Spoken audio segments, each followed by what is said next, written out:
listening to The Motherhood Experience, a podcast where you are part of the conversation with moms, for moms, and by moms.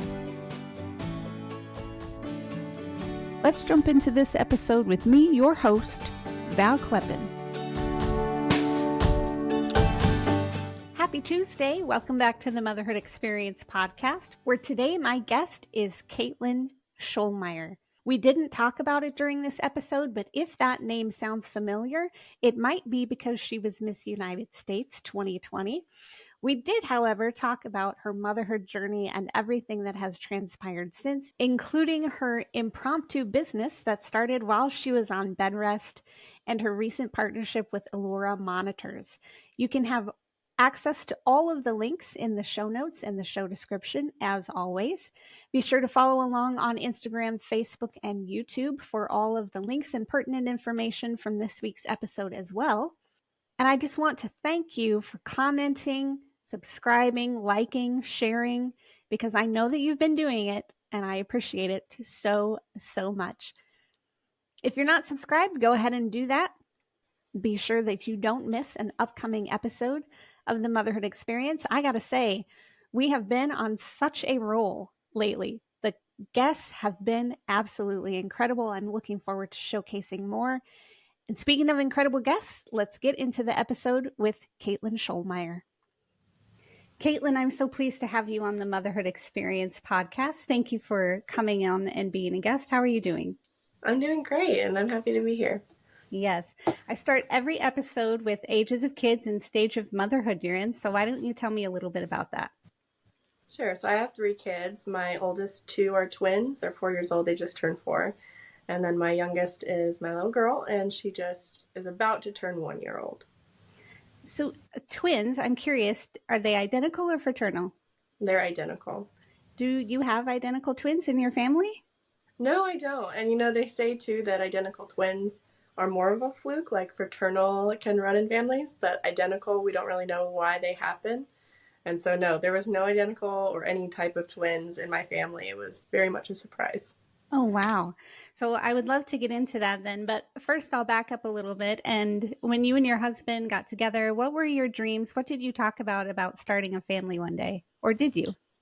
I always knew I wanted a family. From a very young age. Even as a little kid, I was hoping one day someone would drop off a baby on our doorstep and my parents would give me the baby to take care of because I was crazy. But my husband didn't quite have those same ideals. He always wanted to be a dad, but I don't think he really had that same, hunger or drive for it as I do. It's always just been a big part of my life. Pregnancy and motherhood and all of that. It's something I've always been very fascinated with and just love. Yeah, that's, I have to say that is a first. I've never had anyone come on and say that they wished a baby would be dropped on their doorstep when they were growing up. That's an amazing answer. I must have seen it in a movie or something somewhere. I don't know where I got that idea that babies were being dropped on doorsteps, but if it ever happened, I was ready. Yeah. Oh, that's fantastic. You're kind of early on in motherhood. You have twin boys, you said. Mm-hmm. Did you grow up with brothers or sisters or? It was always sisters. I had 2 sisters. Always wanted a little brother, but never got one. So this is kind of fascinating to me then. So you go into motherhood and you grew up with sisters, but immediately you have twin boys. Mm-hmm. When did you find out that you were having twins? It was actually kind of a weird story because typically, you find out that you're having twins oftentimes at your first ultrasound, your first visit, 8, 9, 10 weeks. And I didn't find out until I was closer to around 16 weeks because the first 2 ultrasounds that I had, they missed it.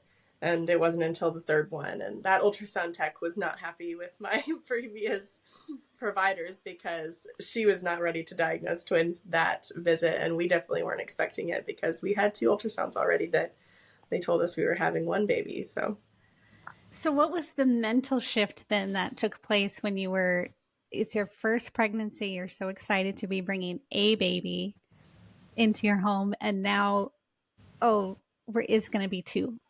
It was very scary for me. I was a birth doula at the time and a licensed nurse that had worked in labor and delivery and OBGYN, so I had a little bit of an idea of what a twin pregnancy meant. I always, obviously, I was so excited to be a mom. And the idea of twins, in theory, like having the twins in my arms and like raising twins sounded lovely. But the pregnancy part scared me because I knew how risky that would be for both me and them. So I did freak out a little bit, just, thinking straight towards the birth of like, I'm going to have a C-section. What if they don't make it? Or if only one makes it? And of course, the medical team that I had didn't necessarily make those fears go away. They actually very much fanned those flames a little bit, but it ended up working out really well. Yeah. Did you make it to term with them? I didn't. So I had them at 34 weeks, but it wasn't actually, for the reasons that you would think. I had a really rare alteration called a vasoprevia, which is, happens in 1 in every 3,500 pregnancies. And it's very rare and scary, but they had me on bed rest for the last month of my pregnancy because of that. And that led to me being delivered quite early, even though the pregnancy was healthy and going well. Yeah. So how long were the boys in the NICU? They were in the NICU for only 9 days. So fantastic. They did pretty good. Yeah, that's fantastic. You're going through life 2 at a time when it's your first. I imagine is a little bit overwhelming. What was your postpartum experience? It was very overwhelming for us. And we also had a lot of other things happening at the same time. So I actually, I had a viral video go crazy on TikTok while I was in the hospital on bed rest with my twins. And a lot of people encouraged me to start a business because it went viral, because of this gown that I had designed, this birth gown, and everyone wanted one. And so I started a business from my hospital bed and then took home a brand new baby business and 2 tiny little premature twins. And it was also, a little bit of a rocky time for us because it was at the heat of COVID.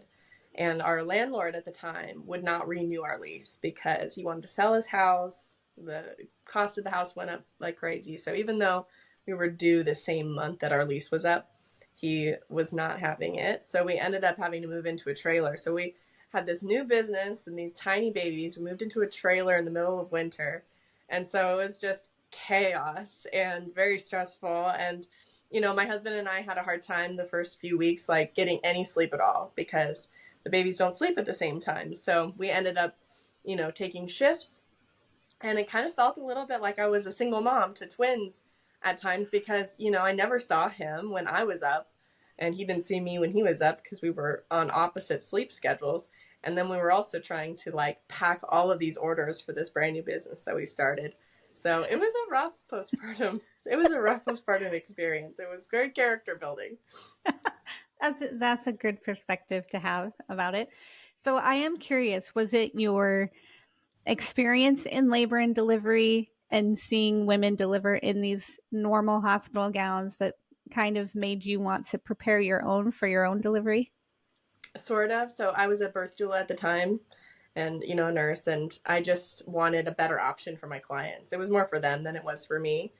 And, it's funny because I only made a handful of them and I never pushed them. I always just offered it to them. And I ended up, getting pregnant myself and having all of these leftover gowns and then being on bed rest. So I only wore my own gowns every day. I just wore them. So it worked out really nicely, but I would have had no idea that it would have ended up turning into this whole thing, and this video would go viral and people would love this gown and all of that. So yeah, social media is a crazy thing. It is. It's crazy. It changed my life. I would love to know, and I know that every state is different. There are different laws wherever you go. What is the difference between a nurse midwife and a doula, and how do those different roles complement each other? Yeah, so a doula is a support person, not medical at all. You don't actually need a degree, or most doulas do have some form of certification, but it's not regulated. And you don't really even need a certification to call yourself a birth doula. And then you have, your labor and delivery nurses that are going to be, on the floor doing a lot of really important things, critical care type things. And the obstetrical setting, it is a critical care field, giving medications and doing all that stuff. And then a nurse midwife is kind of a step up from there, you need a master's degree to be a certified nurse midwife and prescribe medications, run labs and diagnose and, do all the stuff that the provider would do. Nurse midwives actually take care of women from, the time that they have their very first period all the way through their whole life. They do gynecological care, menopause, birth control, and then, of course, pregnancy and birth too. Wow. And you did a beautiful job breaking that down. Thank you. I get the question a lot. People ask me that all the time. I would bet. Because, I think there is a little bit of a mystery behind a lot of, the OB pregnancy world. People don't talk about it a lot. Yeah. Yeah. As a nurse midwife, did you assist or have you assisted as either a doula or a nurse midwife with home births? What's kind of your experience in that? Yeah. So as a birth doula, I went to a lot of home births. But, as a birth doula, I wasn't delivering the baby. As a labor and delivery nurse, I worked in the hospital exclusively. And now as a nurse midwife, I'm mostly just getting started. And I'm actually looking into starting working with a home birth practice. So home birth will probably be the direction that I go. But I don't have to work in the home birth setting. I could work in the hospital or the birth center setting too. So the world's my oyster right now. I'm still figuring it out. Yeah. So you started a business, you got these twin boys, first time mom, and then 2.5, 3 years later, you find yourself pregnant again. Mm-hmm. Did you panic? Like, is this going to be multiples? What's funny is I actually kind of hoped it would have been. No kidding. I think it would have been cool. Unpack that one. What'd you say? I said, unpack that answer. Part of me was like, wouldn't it be cool if I had twin girls next? But my husband thought I was crazy for that. But yeah, I definitely was mentally prepared for the possibility of twins again, because it happened the one time, even though the chances are so low. But I'm grateful now that I didn't have twins again because the experience is very different. My daughter and taking care of my twin boys. I mean, it's like a whole different motherhood journey. Mm-hmm. Mm-hmm.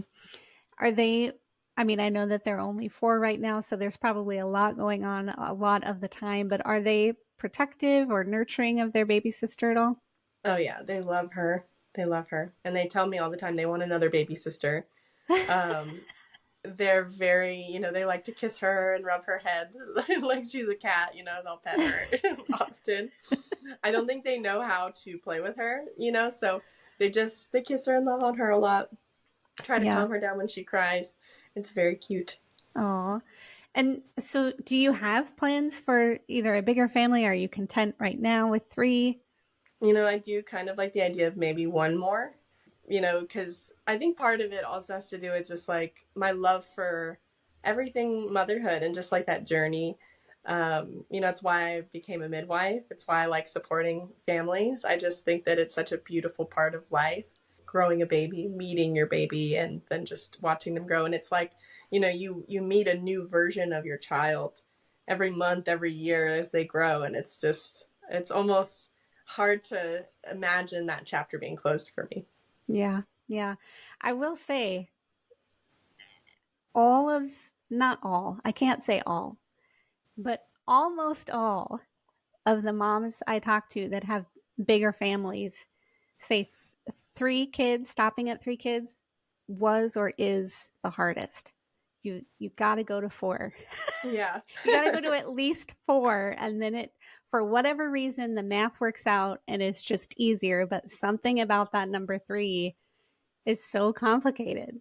Yeah, I told my husband, I'm like, we need an even number for the roller coasters, You can't have one kid, sitting by themselves. They need a partner. Yes. The most important parenting decisions do come from the roller coaster math equation. It's very important. We need to be thinking about these things. Yeah. I want to talk a little bit more then. Are there any really notable or memorable experiences you've had either as a doula or a nurse midwife or both that just kind of deepened your passion and your appreciation for motherhood and the birthing experience? I mean, every birth is beautiful, every one that I've gone to. And I mean, I think For me, it's about, a lot of it's about the moms. I think a lot of people think that you become a nurse, a labor and delivery nurse or a midwife for the baby because you want to, you like babies and all of that. And of course, I love babies, but it's seeing, a baby be born, but even then seeing a mother be born, every time that happens, you see this person sort of change and become this, this new version of themselves that I think is so beautiful. And I've just seen, the spectrum of birth and what that looks like. So many different types of families, so many different ways to do it. And it's even better that way, just seeing how, vastly different it is for all of us. Yeah.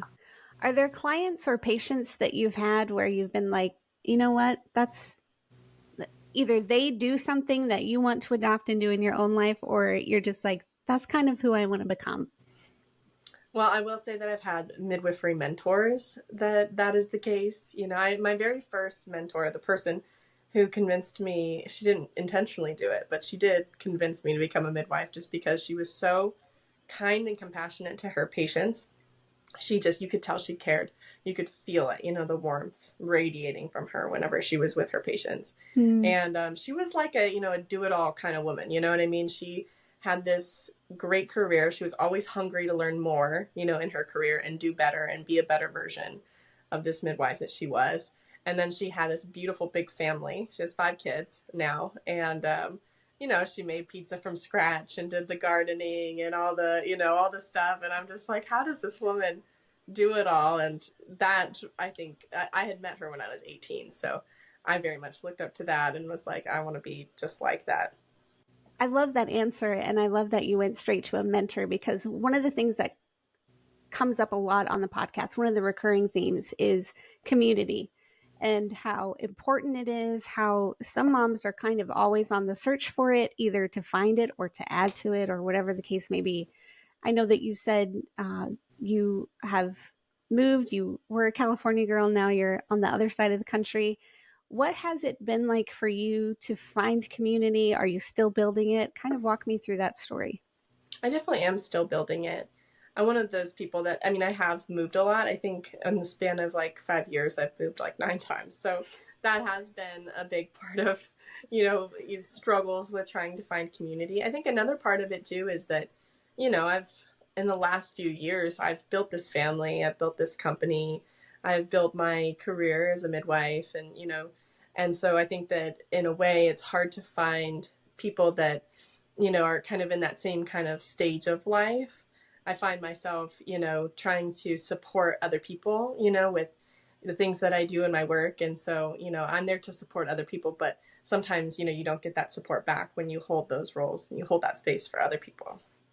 So, my own community is a little bit lacking. A lot of my friends too haven't had children. So it's an interesting dynamic. And one thing I did notice when I became a mom is, people, especially people obviously who don't have kids, they go from asking you questions about yourself and the things that you like to do to not really knowing what to talk to you about, because, they think that they're supposed to ask about your kids, but then they also don't quite get it because they don't have kids of their own. So they'll ask about your kids, but they don't actually really want to know about what's going on, or they don't really know what to say or how to hold those conversations. So, I think it's one of those things that's always a work in progress, Yeah, that's a really honest insight into it also, where it's not always a struggle just because the people aren't there, but maybe because the connection isn't, and that's what's a little bit harder to come by sometimes. So I'm curious, you've got this booming business, this practice building clients and in the hospital and all these things, and a family. What does Caitlyn do for Caitlyn? What is your downtime? What are your hobbies? Well, I'd say, I'm getting there. The last, 4 years have been a lot, and that's one of those things that, I've been able to reflect a lot on, is like, I've been in school and I've been raising this family and growing this business and doing, just, it feels like you're, just trying to do it all, and no one can do it all. You see all this stuff on social media. You think that these moms are just killing it and they're able to, do all of the things, and it's always a facade. It's either that they have help or they're not able to do everything to the best of their ability. So, I've spent the last 4 years really grinding, and I'm now kind of at a stage in my life where I want to slow down and I want to kind of reinvest back into my health, not just my physical health, but my mental health as well. Get back into the things that I like, start reading again. I really like to do like pottery, things like that, but I haven't been able to do those things. I just haven't had the time to do them. So, yeah, I think that that's actually my prerogative. It's kind of a turning point for me. I just turned 30 and finished, all these goals that I had for myself. And so looking forward, my goals now are to reinvest back into myself, my hobbies, the things I like. Yeah, yeah, that's a good plan. And I hope that the margin stays there and even grows a little for you to be able to do that, because it can be rough when you have a lot going on and young kids who crave your attention. Yeah. Let's walk through step by step kind of. You're in the hospital on bed rest and you make a video about your hospital gown. Yep. What prompted you to do that? Like, was it just, I've got nothing else to do, I'm stuck in bed in the hospital room? Actually, the first video that I made that went viral wasn't about my hospital gown at all, but I was wearing it in the video. It was actually just a very silly voiceover of, this Snoop Dogg audio saying, I want to thank myself for all this hard work I'm doing, essentially, being pregnant. And, the people, they latched onto it because some people latched onto it because of the gown that I was wearing. Everyone wanted to know where that was from. And some people actually latched onto it because I was wearing a full face of makeup. And I thought that that was kind of interesting because, people saw me wearing makeup in labor, and it's like, it was a big, moment of like policing what women should look like when they're in labor. Like, was it vain to put makeup on when you're, and obviously I wasn't in labor. I was on bed rest. They didn't realize that, but, right. They thought that I was in labor, and this whole commentary started. And so it almost tied really nicely into what I had created and like what ended up becoming of that. It prompted me to make a second video talking about my gown, but kind of this idea of like, you can feel like yourself and feel beautiful and sexy and all of that. Just because you're a mom or becoming a mom doesn't all of a sudden mean that those things aren't important anymore. Yeah, that's a really good point. From the gown, when people were so intrigued and so interested, was it immediate, like, I could turn this into a business? If people are this interested in them, I could make and sell? Yeah, I mean, it wasn't really my own original thought. It was the fact that all these people were telling me I needed to start a business. I mean, they were like, go on Shark Tank, get a patent, start a business. And, I ended up having, I think I had like maybe 20 or 30 of these gowns. And I made the grave mistake of telling everybody in a separate video, hey, if you want one, message me on Instagram and I'll go and send you one. And it ended up getting like 9 million views, and I got like tens of thousands of message requests on Instagram, and I had like 30 of these gowns. So I think at that point I was like, because I was like I'm like, I've got 30 of these gowns, I want to like get rid of them. I don't want them in my, I don't want to like be holding on to them. And then there I am with thousands and thousands of people that want one. So it almost was just like a dumb moment. Like I have to do this. But it was right. Scary because, we were a little bit on rocky ground when it came to our housing situation. We had money in our savings account, but we took all that money and we were like, we're going to use this to start a business. And in 2 months, people might not care or be interested in what we have to offer, but we're going to take the chance.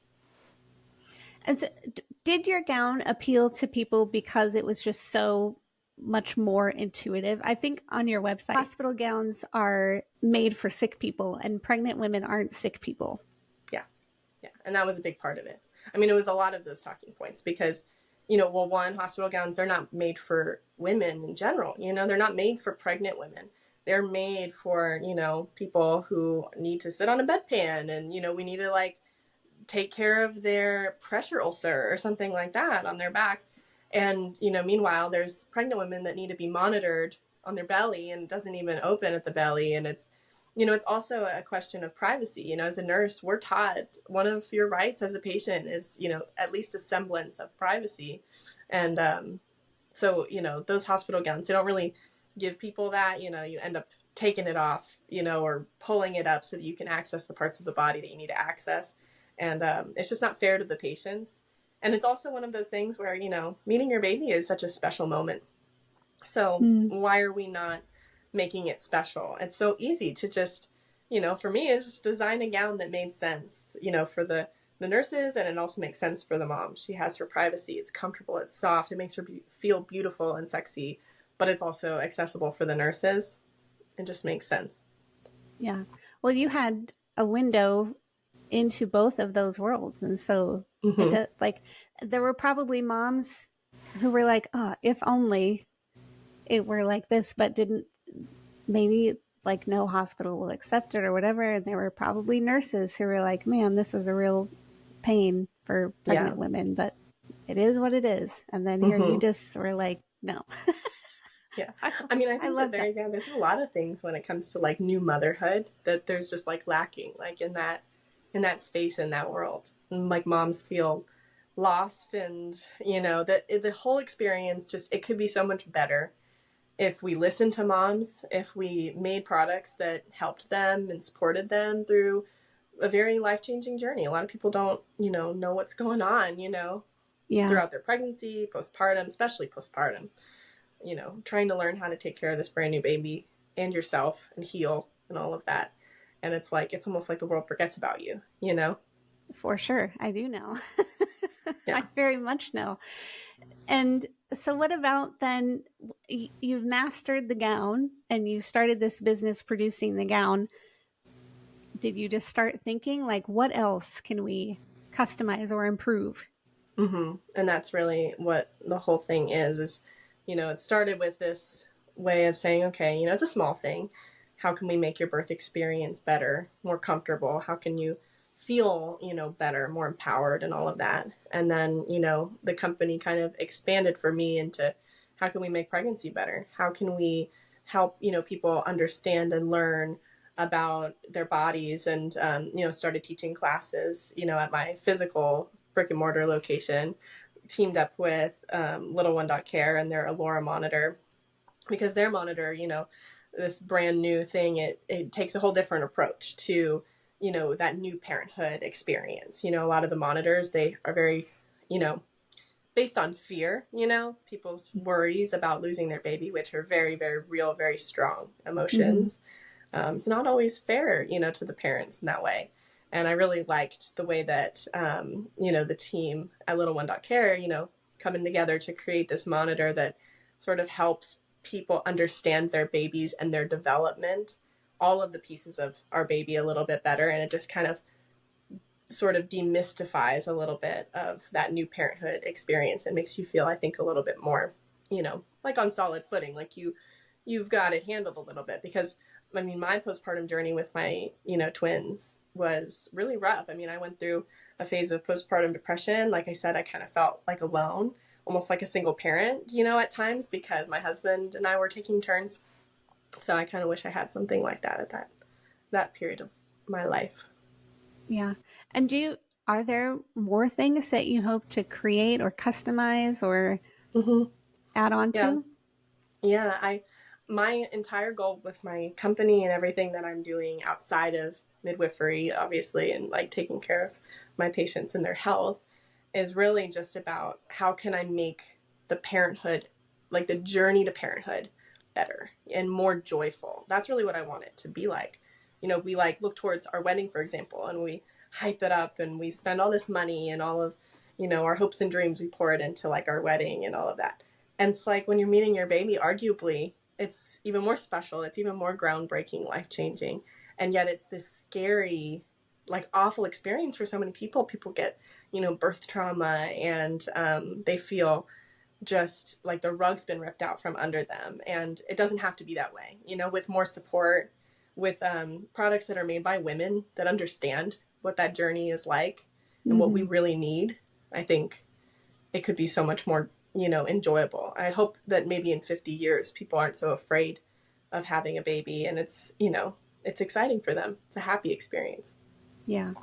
I was just talking with someone else on the podcast about kind of this whole thing, kind of about the experience being very regimented and routine, and you kind of feel like you're just checking boxes instead of really answering questions or getting to the, your own personal journey. It's just everything is so cookie cutter. Everyone has to go through this process this way.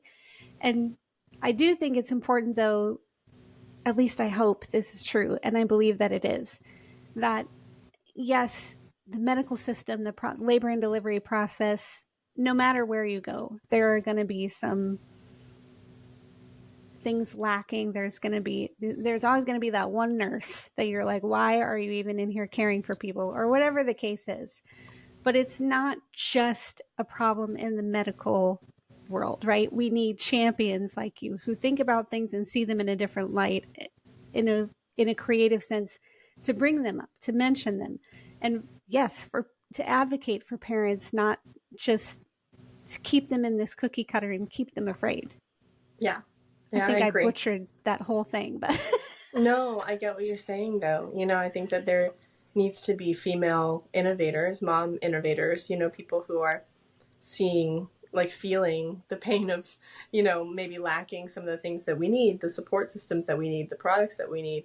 Because, for a long time, who was making all this stuff for us? Who was designing the birth system, and what it looked like? It was, for a long time, it was men, that didn't understand women's bodies, didn't trust women's bodies. And I think in a lot of ways, we need to kind of get back to kind of women caring for other women and recognizing what we need, because there is sort of like a rhythm, you know what I mean? Mm-hmm. That I think women can just kind of feel. Mm-hmm. Yes, for sure.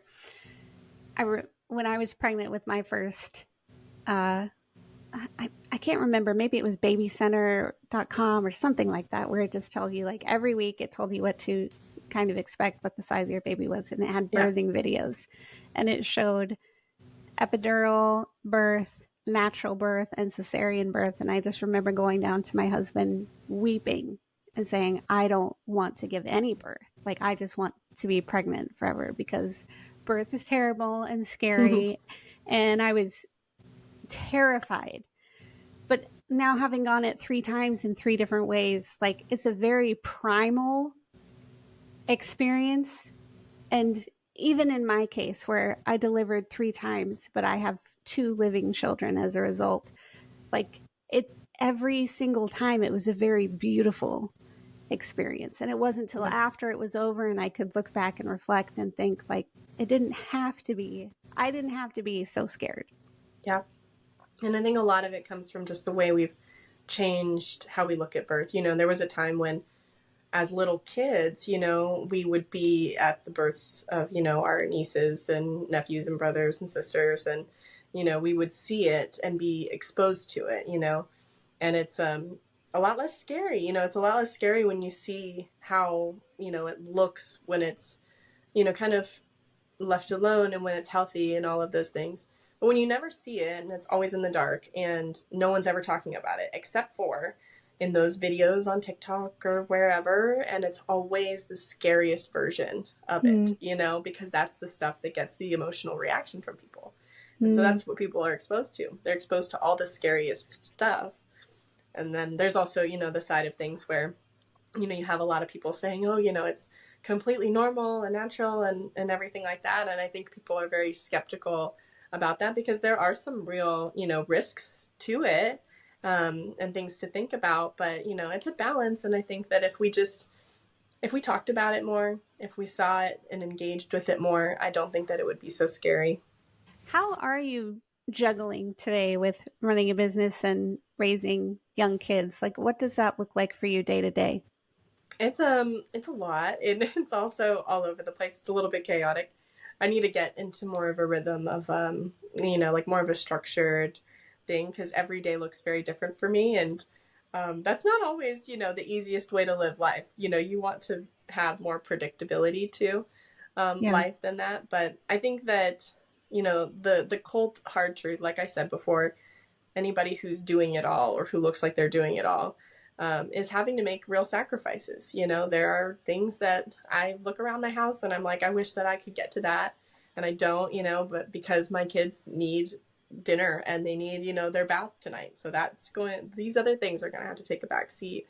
And I could probably do better, in certain aspects of my business. I could grow it probably faster, and do things differently if I had more time. So I think a lot of it's going to come down to, for me, getting some of that time back is really like prioritizing and figuring out what pieces I want to leave behind and say, I'm going to table that, maybe give that responsibility to somebody else so that I can reinvest my time into the things that I want to reinvest it in. I wish you luck. Thank you.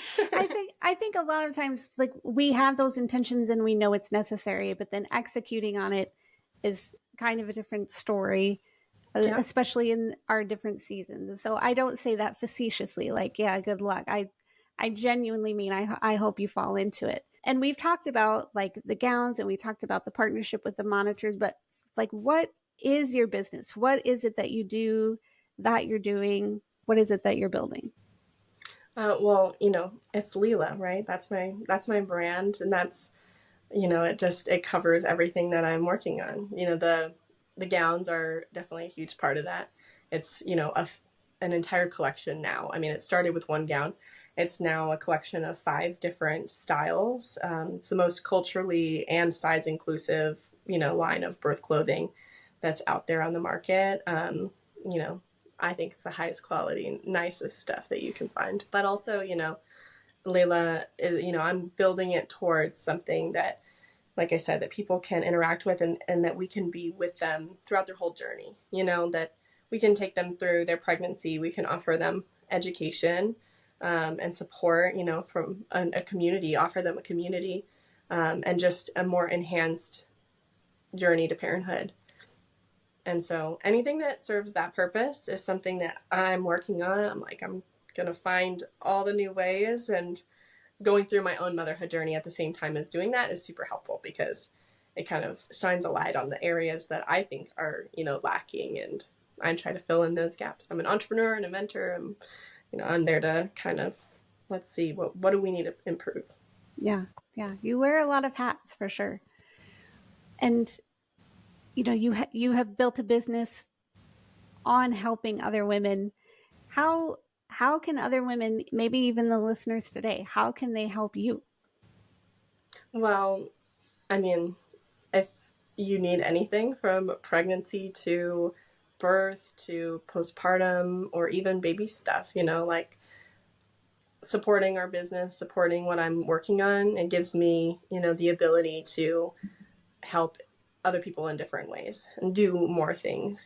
I think every business owner always has this air of like, one day maybe, people won't be interested in what you have to offer anymore, and it'll all just, go away. So, every customer to me is important and matters. And it almost is like a little nod to like, please keep doing what you're doing. What do you hope in the future, as your kids grow, maybe as your family grows, what kind of legacy are you hoping to leave for your kids? What kind of core memories are you hoping to make with them, values to instill in them? What does that look like for you?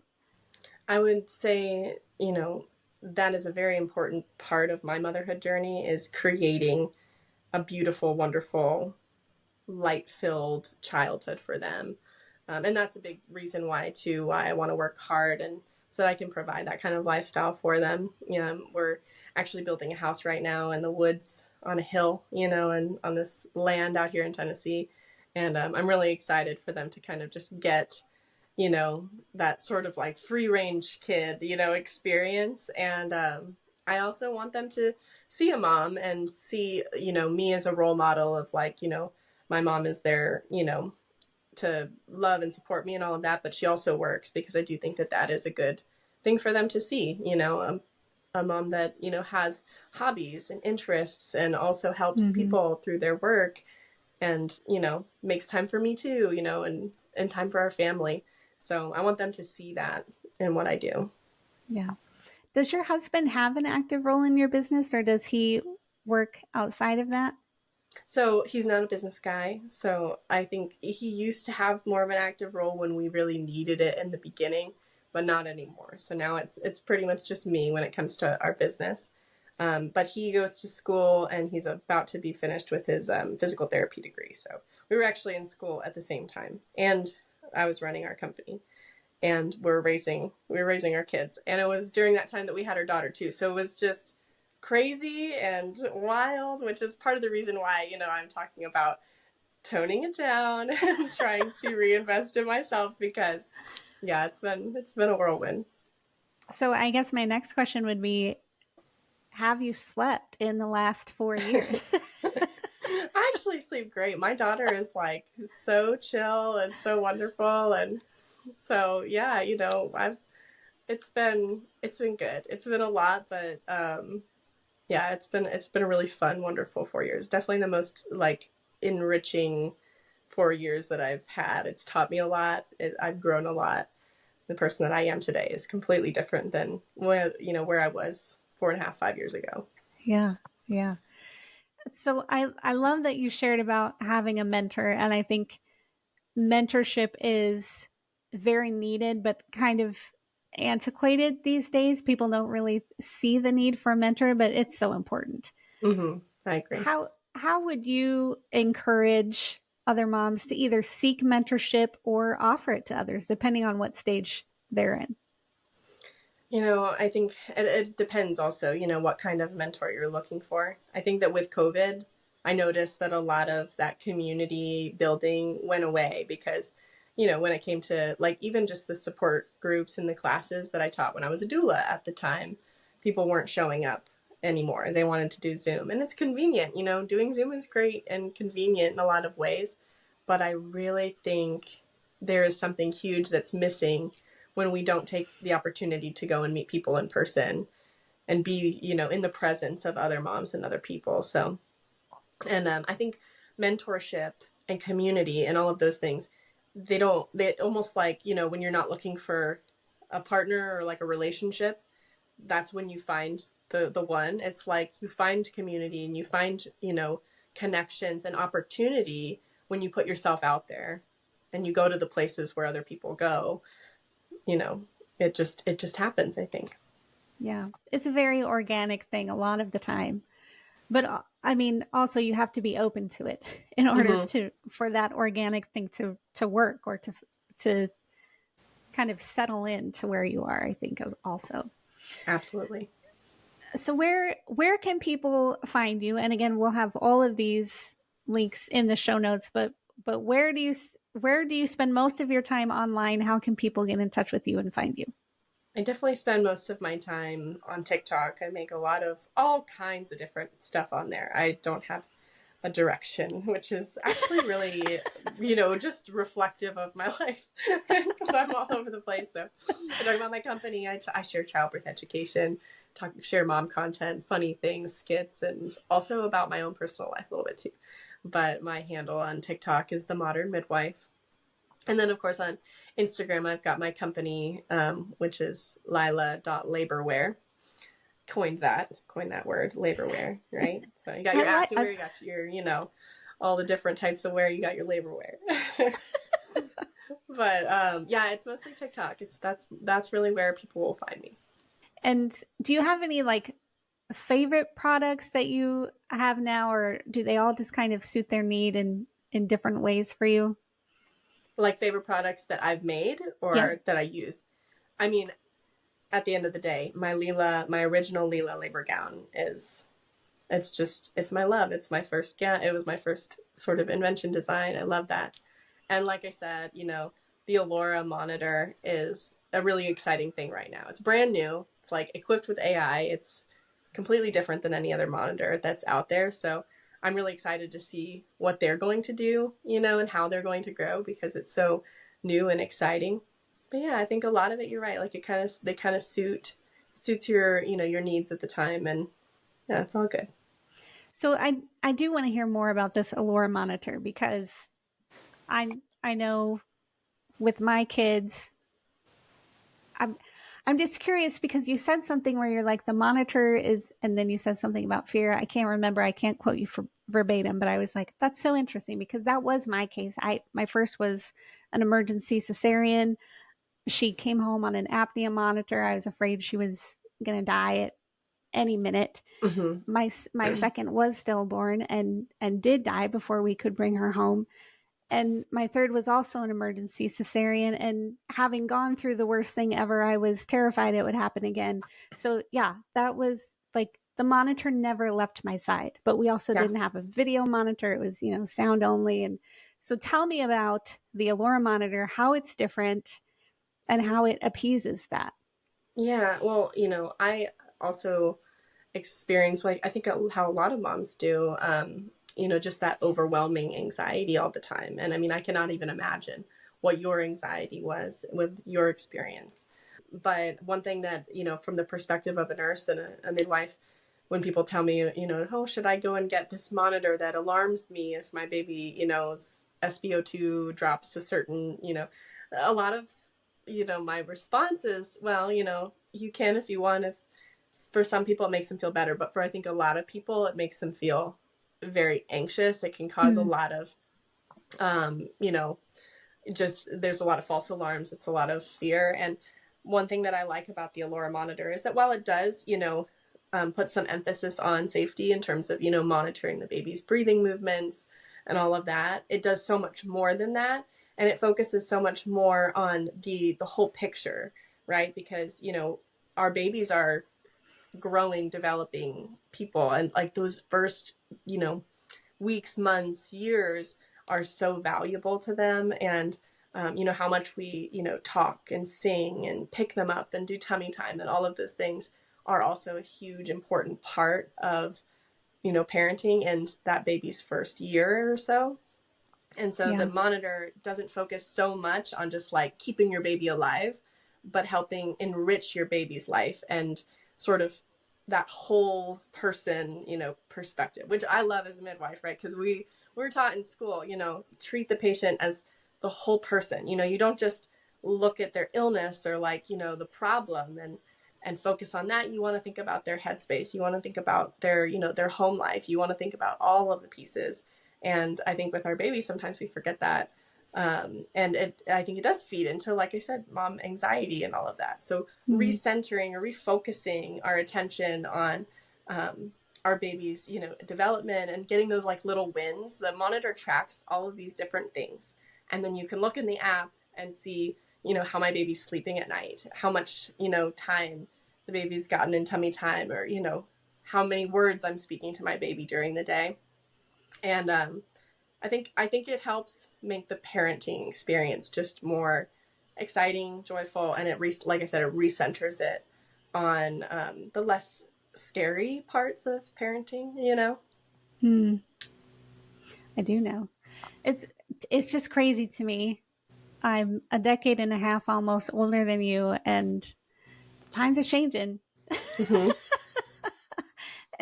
But this is great. I mean, for new moms especially, I think this is a direction it probably has to go for that peace of mind and everything else that's going on. I agree. I think it should be about confidence building, all of it, right? Like the same thing with my gowns and all of it. Like people going into pregnancy feeling so scared and vulnerable and just like they, are just so scared of the birth, and postpartum is hard, and it's this like almost just sucks this confidence out of us that we have built into us. Like we are powerful people, and like women are powerful. We create life, right? We bring it into the world.